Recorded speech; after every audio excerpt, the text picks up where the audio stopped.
ભગવાન જાય ને ભગવાન મરી જાય, પણ ભગવાન કહે છે કે હું જન્મતો નથી અને મરતો પણ નથી. કઈ દ્રષ્ટિએ એ ભગવાન કહે છે તત્વથી મને જાણે.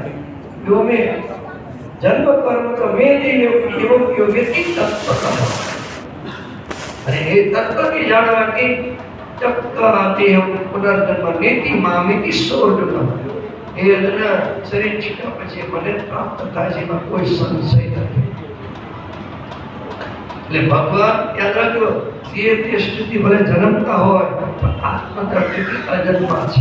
એટલે ભગવાન ગીતાના બીજા અધ્યાયમાં કહ્યું ન જાય તે મૃતેવા કદાચિન નાયન ભક્વા ભૈતાન મુહ ભજો નિત્ય શાશ્વતો યમ પુરાણો ન અન્યતે અન્ય માને શરીર.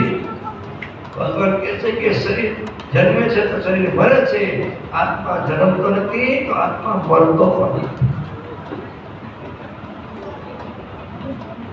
એવું જો બુદ્ધિમાં દૃઢ થાય, બુદ્ધિની અંદર ભગવાને આપણને બુદ્ધિ આપી છે, શરીરે પૂછે શરીર કે આ લોકની અંદર સુખી થવું, મનથી પરલોકની અંદર સુખી થવા માટે પુરુષાર્થ કરવો, અને બુદ્ધિ દ્વારા એ 84 લાખ સુધી મુક્ત થવા માટે પુરુષાર્થ કરવો.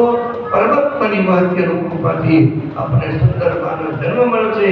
એ માનવ જન્મ સફળ કરવાને માટે હંમેશા આ ભગવાને 3 પ્રકારના યોગો, કર્મયોગ, ભક્તિ યોગ, જ્ઞાન યોગ ત્રણે જીવનમાં પ્રાપ્ત કરવા માટે શરીરથી, મનથી અને એ બુદ્ધિથી ત્રણેયનો ઉપયોગ કરી સાચા સુખના ભાગીદાર થવાને માટે પુરુષાર્થ કરો.